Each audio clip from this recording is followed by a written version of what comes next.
65%.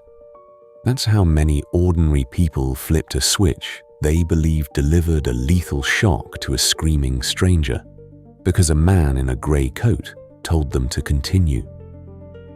The year is 1961. The setting is a basement at Yale University. The man in the coat is named Stanley Milgram.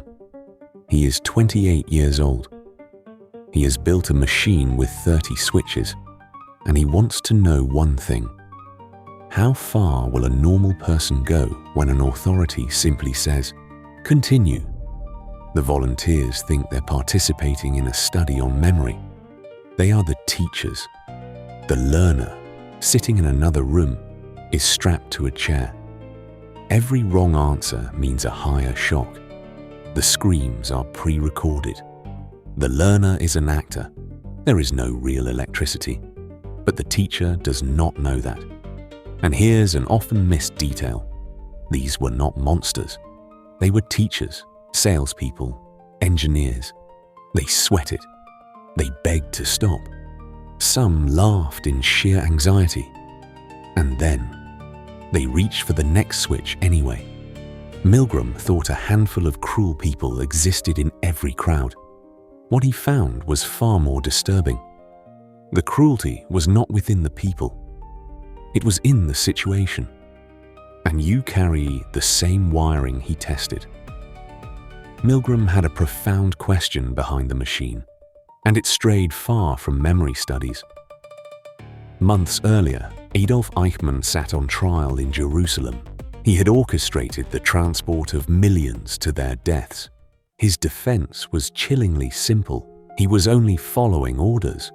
The world wanted to believe Eichmann was a demon. Milgram suspected something darker, that Eichmann was ordinary, that the capacity to obey, to hand over your conscience to someone louder, exists within nearly everyone. So the real question isn't, what did Milgram find? But rather, why do intelligent people abandon their judgment? The instant someone acts in charge, you felt it. The boss whose plan you knew was flawed, yet you remained silent. The group that laughed at someone and you joined in. The expert on screen you trusted without checking facts. This is not weakness. This is design. And once you see the design, people stop being mysterious. They become readable. To understand why the machine worked, you must understand the world that shaped the man who built it. Milgram wasn't chasing a theory. He was chasing a ghost. Stanley Milgram was the son of Jewish immigrants. He grew up in the Bronx during World War II. As a teenager, he watched the terrifying numbers reported from Europe. Whole families on his street had relatives who simply vanished. He couldn't fathom it. Not the hatred, the participation. Thousands of clerks, drivers and accountants, people who had never harbored hatred in their lives. They typed forms. They scheduled trains. They went home and kissed their children. The America around him preached the opposite. It was the land of the individual, the free thinker, the man who says no. Everyone assured themselves that what happened in Europe could never occur here. Our people are different. Milgram did not believe it. He looked at the polite, obedient surface of his own country and saw something the propaganda missed. Comfort does not erase obedience. It hides it. A peaceful society is not made of brave people. It is made of people who have simply never been ordered to do something terrible. So he built a room. He built a machine. And he invited ordinary Americans inside to prove they could do better than the men of Nuremberg. They failed. But before the screaming, before the switches, there was a quieter moment. The instant a normal person first sensed something was wrong in that room and chose to ignore it. That first crack is where the real horror begins. Picture the moment before anything goes wrong. A man arrives at Yale. He is paid $4.50, told it's his to keep no matter what happens. He is friendly. He shakes hands. He meets the learner, a mild, middle-aged man who mentions almost in passing that he has a heart condition. The experimenter nods, says it's fine. The shocks may be painful, but they cause no permanent tissue damage. And here's the trap. The first switch is 15 volts. Barely a tickle. The teacher flips it without a thought. Why wouldn't he? He agreed to be here. He is a good participant. He wants to help. But every switch is only 15 volts higher than the last. This is the mechanism, not a leap into cruelty. A staircase. At no single step does the next one feel like a crime. 75 volts. The learner grunts. 120. He complains it hurts. 150. He shouts to be let out, says his heart is bothering him, and the teacher pauses. That pause is the first crack. The moment his own judgment says, "This is wrong." His body knows before his mind admits it. His palms go wet. He turns to the man in the grey coat and asks the question every conscience asks. Should I keep going? He has already said yes a dozen times. To stop now means admitting that all those earlier yeses were a mistake. So the easiest thing, the path of least resistance, is one more switch. The horror of Milgram's machine is that it never asks you to be evil. It only asks you to be consistent. But a wet palm and a racing heart are not obedience yet. Something has to push the man past his own alarm. And Milgram discovered it was not force. It was 4 quiet sentences. When the teacher hesitated, the experimenter did not shout. He did not threaten. He had 4 lines, and he used them in order. 1. Please continue. 2. The experiment requires that you continue. 3. It is absolutely essential that you continue.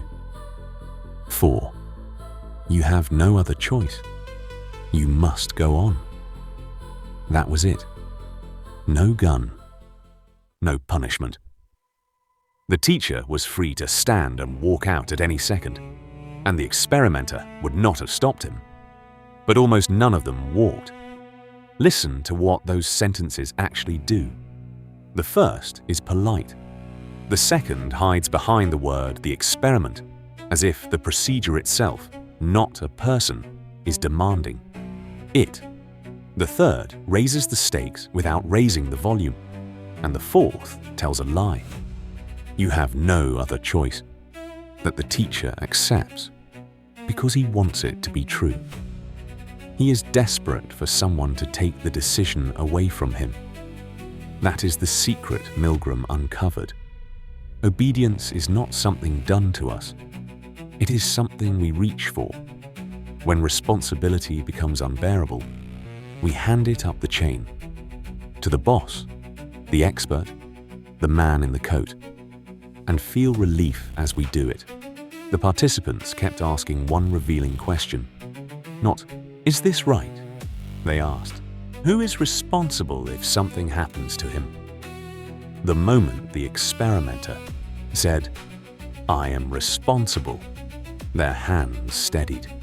They flipped the switch. They were not asking permission to be cruel. They were asking permission to stop being the author of their own actions. 65% went all the way to 450 volts. But the number is not the discovery. The discovery is what changed that number. Because Milgram ran the experiment again and again and found the exact dials that turn obedience up and down. 65%. That was the baseline. But Milgram was not satisfied with one room and one result. He was a builder, and he wanted to know which walls held the cruelty in place. So he changed them one at a time. and watched the number move. First, distance. In the original setup, the learner was behind a wall, heard but not seen. When Milgram put the victim in the same room, where his suffering filled the air, obedience dropped. And when he forced the teacher to physically press the man's hand down onto a shock plate, flesh against flesh, it fell to 30%. Cruelty is easiest when the victim is abstract, a voice, a statistic, a number on a train manifest, then authority itself. When the experimenter gave his orders by telephone instead of standing in the room, obedience collapsed. Many teachers lied. They told the voice on the line they were raising the shocks, and quietly gave the lowest ones instead. Authority must be present to be obeyed. Take away the grey coat in the doorway, and the spine returns. Then, the institution. Milgram moved the experiment out of Yale and into a rundown office building in downtown Bridgeport under a fake company name. Stripped of the university's prestige, obedience dropped again. The marble columns had been doing quiet work all along. Each dial told the same story. Obedience is not a fixed trait buried in a person. It is a product of the situation around them. The distance, the prestige, the presence of authority. Change the architecture, and you change the man. But there was one variable more powerful than all the others. One change that shattered obedience almost completely. And it was the most human discovery Milgram ever made. Milgram added 2 more teachers to the room, Confederates, working for him. And partway through, they refused. One stood up, said he would not continue, walked to a corner and sat down. The real participant watched it happen. And then, overwhelmingly, he followed.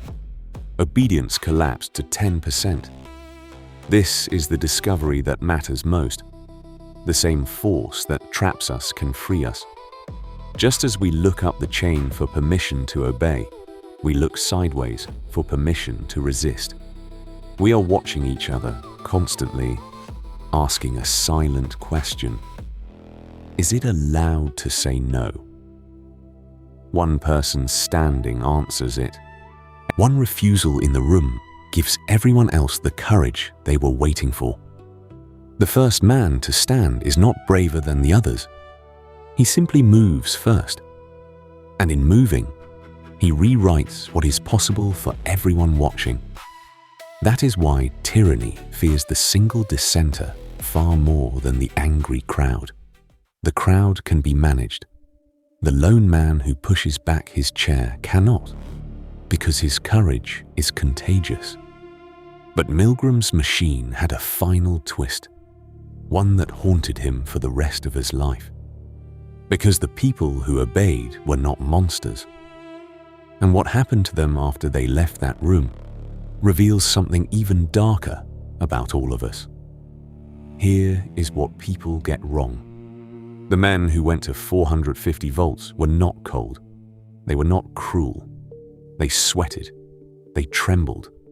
They laughed in that strange, helpless way people do when their conscience is screaming, and their hands keep moving anyway. They begged the experimenter to check on the learner, and then they obeyed. This is the most disturbing finding of all. They did not enjoy it. They hated it. And they did it anyway. Because conscience, it turns out, is not enough. Feeling that something is wrong does not stop us from doing it.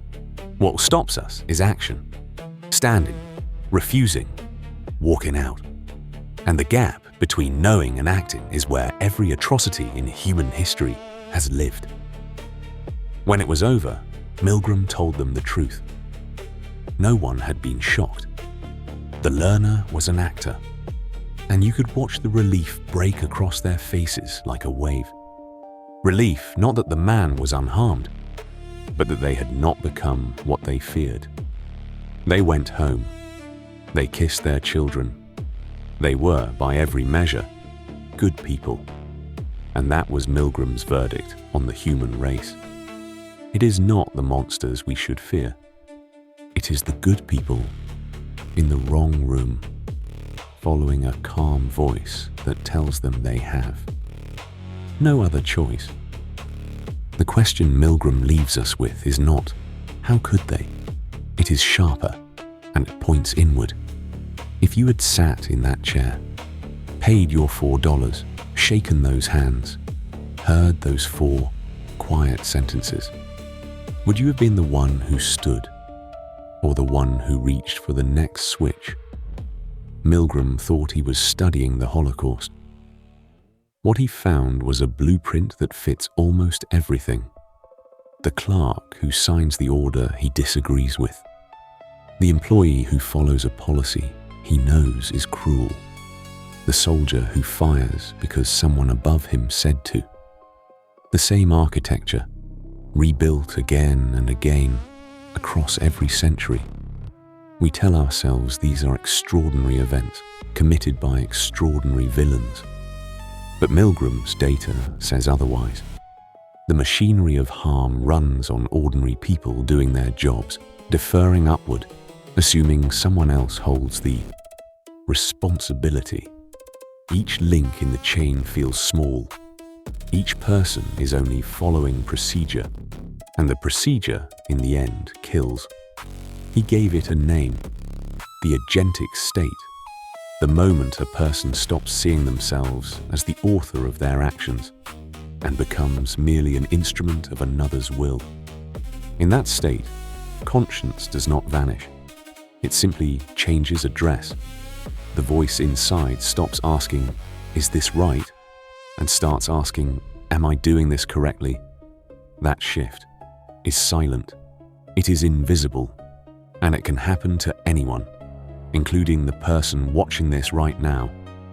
So the only question left is the one Milgram could never answer for anyone but themselves. 65%. Remember that number. 2 out of 3 ordinary people walked all the way to the end. Not because they were evil, but because the room asked them to, and no one in the room said no. You like to think you would be the other one, the 35%, the one who stands. Almost everyone does. That is the comforting lie we all carry into rooms like this, the certainty that we surely would refuse. But certainty is not the same as courage. Milgram's people were certain too, right up until the moment a calm voice said, "The experiment requires that. You continue," and their hand moved without them. The chair is always there. It waits in offices and uniforms and quiet meetings, disguised as duty, disguised as procedure, disguised as just doing your job. And one day, sooner than you think, someone in a grey coat will tell you to reach for the switch. The only thing standing between you and that last lever is whether you decided, long before you ever sat down, what kind of person you intend to be. So now, the room is yours. The switch is under your hand. The voice is telling you to continue. Here is the haunting truth Milgram left behind. The most dangerous words in human history were never shouted. They were spoken softly by someone who seemed to know better. Please continue. You have no choice. The responsibility is mine. And most of us, kind, decent, loving people, would believe them. So before you scroll away, sit with the only question that matters. If you had paid your $4, shaken those hands, and heard that calm voice command you to go on, would you have been the one who stood up? Or the one who reached for the next switch? Be honest. Tell me in the comments. And tell me why. Because the people who insist they'd resist are often the ones who never imagined they'd obey. If you seek the truths most people look away from, the experiments, the darkness, the machinery hidden inside ordinary minds, then follow. The next story goes deeper into a room even fewer people walk out of.